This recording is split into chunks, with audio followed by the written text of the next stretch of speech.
मानव संसाधन का topic cover करेंगे। मानव संसाधन, तो मानव संसाधन में जो मनुष्य हैं वो हम लोग, जैसे जो संसाधन होता है कैपिटल को संसाधन बोलते हैं। तो संसाधन में तीन एम सबसे ज़रूरत होता है। Man, materials and machinery. Man M, संसाधन एम, मैन, मटेरियल, मशीनरी। आदमी, एक फैक्ट्री के लिए आदमी चाहिए, मटेरियल चाहिए, लोहा का फैक्ट्री है तो उसके लिए लोह खनिज चाहिए, कोयला चाहिए, मशीनरी मशीन चाहिए। तो ये तीनों मिलके हमारा पूरा संसाधन तैयार होता है। तो मानव संसाधन जो है, तो हम आज सिर्फ ये जो संसाधन में जो मानव होता है इसमें बात करते हैं, ठीक है। तो मानव संसाधन भारत में मोहनजोदड़ो और हड़प्पा संस्कृति से ही, सिंधु घाटी की सभ्यता से ही जो मानव सभ्यता का विकास हुआ, उसी समय से मानव संसाधन के रूप में जाना जाने लगा कि एक मानव ही एक संसाधन है। तो इसमें धीरे धीरे करके नगरीकरण हुआ, नगर बने, नगरीकरण। तो भारत का जो 5 टॉप राज्य है जहाँ सबसे अधिक परसेंटेज नगरीकरण का सबसे अधिक परसेंटेज है, सबसे अधिक नगरीकरण का परसेंटेज है, वो सबसे पहला है गोवा। गोवा में करीब 62%, 62% लोग शहरी क्षेत्र में रहते हैं, नगरीय क्षेत्र में रहते हैं। गोवा के बाद मिजोरम, मिजोरम के बाद तमिलनाडु, तमिलनाडु के बाद केरल, केरल। तो ये 5 हो गए, ठीक है। गोवा, मिजोरम, तमिलनाडु, केरल, ये सबसे अधिक नगरीय क्षेत्र वाले राज्य हो गए, सबसे अधिक नगरीय जनसंख्या वाले राज्य हो गए, सबसे अधिक नगरीय जनसंख्या का प्रतिशत सबसे अधिक प्रतिशत वाले नगरीय जो नगरीकरण क्षेत्र है, नगरीकरण राज्य हैं, उनका ये हो गया सबसे अधिक नगरीकरण प्रतिशत वाला राज्य, ठीक है। अच्छा, और आपसे है जो लोग सब्सक्राइब नहीं किए हैं प्लीज़ सब्सक्राइब कर दीजिए। अगर हमारा जो सब्सक्राइब बेस बढ़ जाता है तो फिर हम लोग लाइव क्लास भी कर सकते हैं। तो हमारा सब्सक्रिप्शन बहुत कम है, सब्सक्राइबर बेस कम है, इसके लिए लाइव क्लास नहीं हो पाता, वरना ये सब लाइव क्लास ही चलता, ठीक है। तो आप सब्सक्राइब करिए और लाइव क्लास का आनंद लीजिए, ठीक है। तो और सबसे कम नगरीकरण वाले राज्य हैं, सबसे कम नगरीकरण वाला राज्य है हिमाचल प्रदेश। हिमाचल प्रदेश में करीब करीब 10% क्षेत्र ही नगरीकरण है। उसके बाद हिमाचल प्रदेश के बाद बिहार, बिहार के बाद आसाम, आसाम के बाद उड़ीसा, उड़ीसा के बाद मेघालय। ये नीचे से ऊपर आ रहा है नगरीकरण में। सबसे कम जो है, सबसे पहले बोला मैं हिमाचल प्रदेश, उसके ऊपर बिहार, उसके ऊपर आसाम, आसाम के ऊपर उड़ीसा, उड़ीसा के ऊपर मेघालय। नीचे से, ऊपर से सबसे अधिक गोवा, उसके बाद मिजोरम, तमिलनाडु, केरल, ये ऊपर के 4, ठीक है, ठीक है। और केंद्र शासित प्रदेश में सबसे अधिक जो नगरीकरण वाला केंद्र शासित प्रदेश है वो है दिल्ली। करीब करीब 97%, 97.5% जो है नगरीकरण क्षेत्र है। और दिल्ली के बाद चंडीगढ़, वो भी 97.25% जो है वो नगरीकरण क्षेत्र है, ठीक है। अब ये तो परसेंटेज हो गया, लेकिन सबसे अधिक नगरीकरण, नगरी क्षेत्र में रहने वाले लोग, सबसे अधिक रहने वाले लोग जो हैं, सबसे अधिक जो है नगरीय क्षेत्र में रहने वाले लोग, इस तरह से सीरियल ऊपर से आते हैं। सबसे अधिक नगरीय क्षेत्र में रहने वाले लोग महाराष्ट्र, उसके बाद उत्तर प्रदेश, तमिलनाडु, पश्चिम बंगाल, आंध्र प्रदेश। सबसे अधिक नगरीय क्षेत्र में रहने वाले लोग महाराष्ट्र, उत्तर प्रदेश, तमिलनाडु, पश्चिम बंगाल, आंध्र प्रदेश, ठीक है। फिर ये सब जो है नगरीय मानव संसाधन है। इसके लिए सरकार ने भी कुछ अहम योजना चलाई है, अहम योजना जो हम लोग, जैसे योजना कुछ सरकार का सरकारी योजना जो इधर विगत वर्षों में चली है उसका हम लोग जिक्र करते हैं। सबसे पहला स्वच्छ भारत मिशन। आसपास समाज, आसपास देश में सफाई के लिए भारत सरकार ने एक योजना चलाई है, स्वच्छ भारत मिशन। ये 2 अक्टूबर 2014 को लागू हुआ। स्वच्छ भारत मिशन, स्वच्छ भारत मिशन, ये जो है 2 अक्टूबर 2014 को ये लॉन्च हुआ। ठीक है, स्वच्छ भारत मिशन 2 अक्टूबर 2014 को लॉन्च हुआ। दूसरा मिशन है PMAYU। PMAYU ये 25 जून 2015 को लॉन्च हुआ। PMAYU प्रधानमंत्री आवास योजना अर्बन, शहरी क्षेत्र के लिए। शहरी क्षेत्र में जो EWS हैं, economically weaker section, economically weaker section जो आर्थिक रूप से पिछड़े हैं, उनको LIG MIG उस तरह से आवास के लिए, उनका आवास के लिए है Pradhanmantri Awas Yojana urban, EWS economy weaker section के लिए। ठीक है, उसके बाद अमृत, अमृत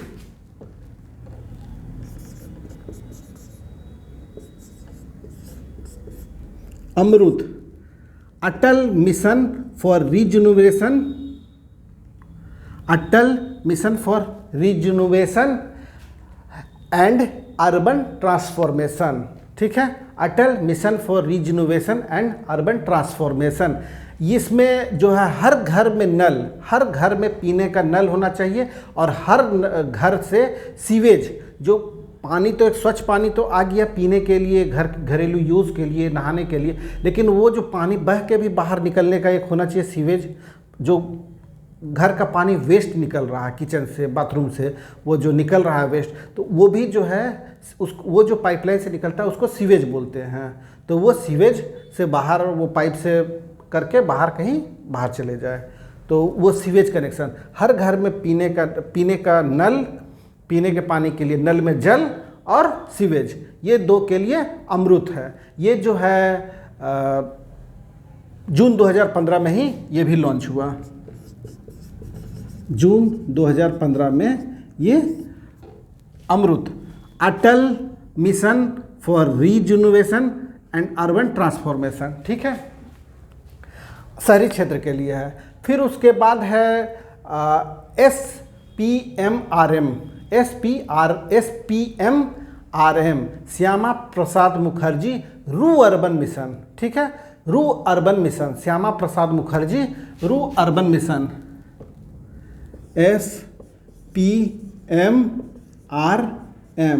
श्यामा प्रसाद मुखर्जी रू अर्बन मिशन। इसमें जो है वो कौशल विकास के लिए, कौशल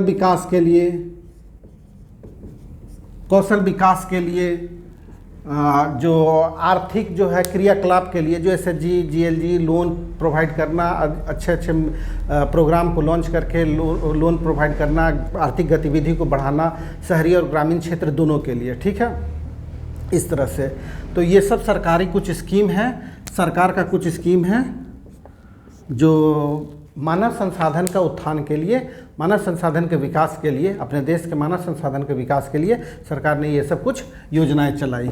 ठीक है,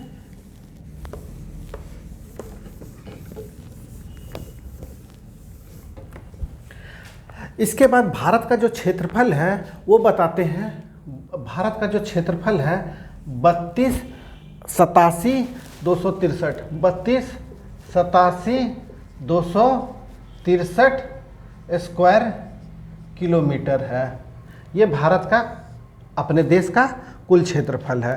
क्षेत्रफल में भारत का स्थान 7वां है, क्षेत्रफल में भारत का स्थान 7वां है। ठीक है, और जनसंख्या में पहला।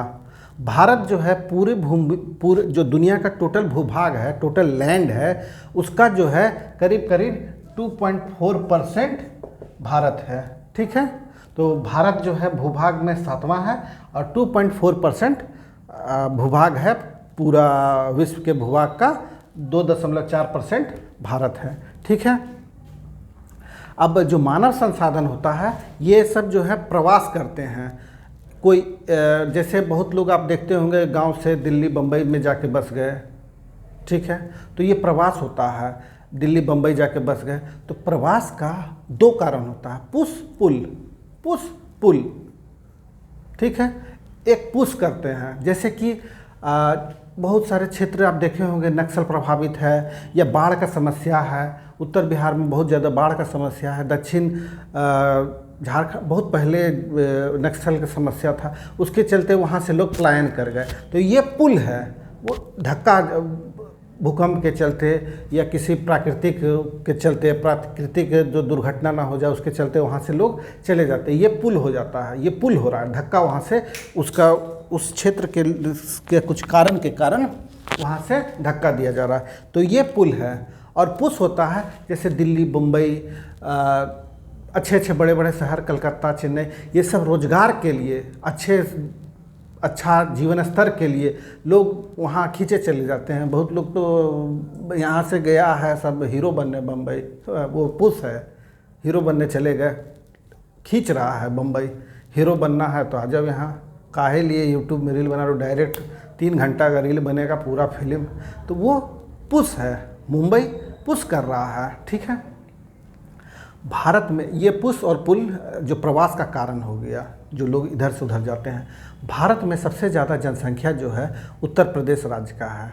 उत्तर प्रदेश में भारत का करीब करीब 16%, 16% जनसंख्या वहाँ रहती है। तो अब जनसंख्या जो है, सबसे अधिक जनसंख्या का सीरियल बताते हैं। सबसे अधिक जनसंख्या उत्तर प्रदेश, उसके बाद महाराष्ट्र, उसके बाद बिहार, पश्चिम बंगाल, आंध्र प्रदेश।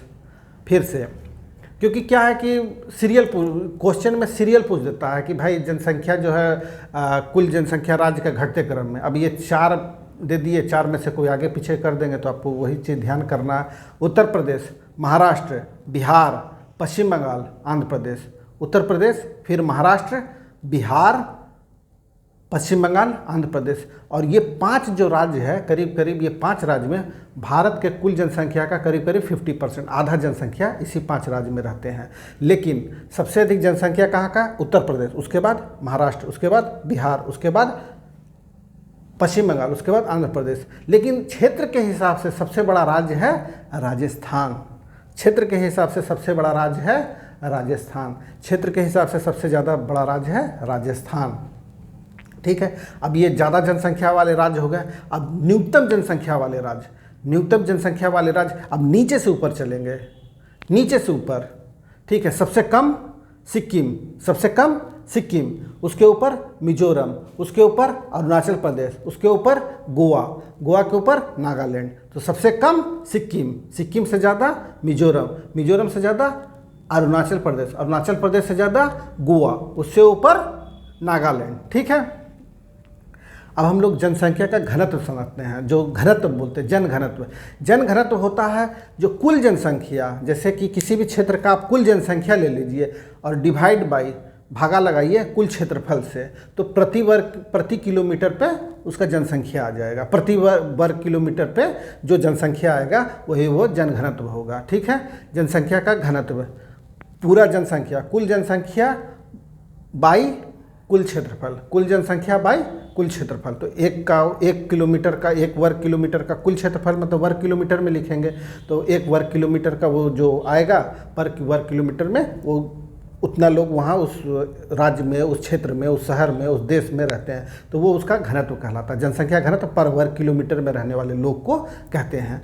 तो सबसे अधिक जनसंख्या का घनत्व जो है, जनघनत्व जो है, सबसे अधिक बिहार में, सबसे अधिक राज्यों की दृष्टि से सबसे अधिक जनघनत्व बिहार में है। सबसे पहला बिहार, उसके बाद बिहार सबसे ज़्यादा, उसके बाद 1000 से ऊपर है, 1084 के करीब है बिहार, उसके बाद पश्चिम बंगाल, केरल, उत्तर प्रदेश, हरियाणा।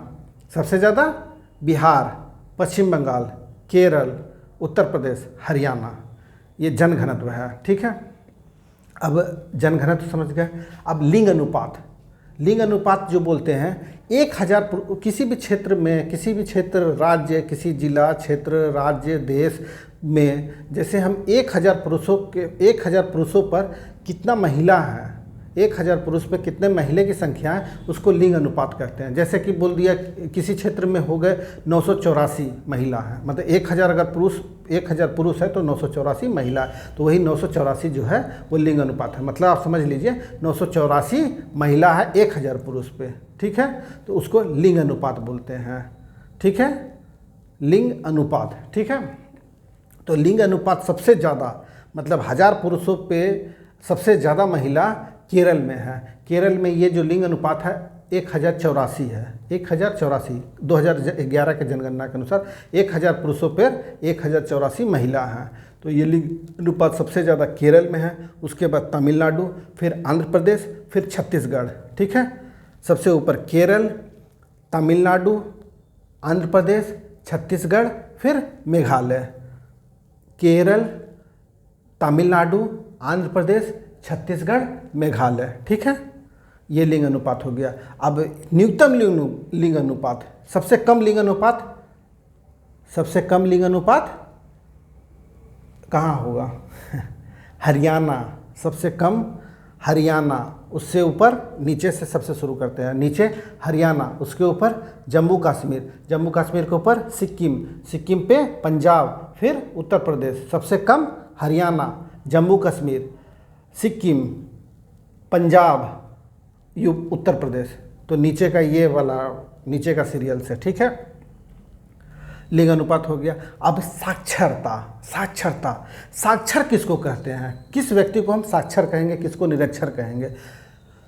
साक्षर हम लोग 7 वर्ष से अधिक कोई भी व्यक्ति किसी भी भाषा को लिखने और पढ़ने जानता हो, 7 वर्ष से ऊपर, 7 वर्ष से अधिक कोई भी व्यक्ति किसी भी भाषा को लिखने, पढ़ने, लिखना और पढ़ना और समझना जानता हो तो उसको साक्षर कहेंगे। अगर मान लीजिए कोई पढ़ने जानता है पर लिखने नहीं जानता है तो वह निरक्षर कहलाएगा।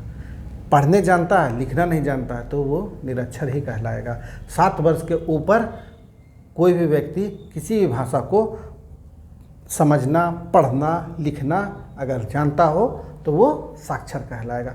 2011 के जनगणना के अनुसार भारत का साक्षरता दर 73% था। ठीक है, 2011 के जनगणना के अनुसार भारत का साक्षरता दर 73% था। अब आयु संरचना, आयु के अनुसार जो है हम लोग व्यक्ति को किस ढंग से बांटते हैं? तो सबसे पहले किशोर, बाल अवस्था हो गया कि 0 से 9 साल, किशोर 9 से 14 वर्ष को किशोर कैटेगरी में डालते हैं। फिर 14 तक हो गया, 15 से 59 59, 15 से 59 15 to 59 ये प्रौढ़ हो गया। और 60 एंड एबव, 60 से अधिक ये वृद्ध में आते हैं। ठीक है, तो ये मानव संसाधन का आपको बहुत शॉर्ट करके कंसेप्ट बताए। फिर और भी इसके बाद हम लोग ज्योग्राफी को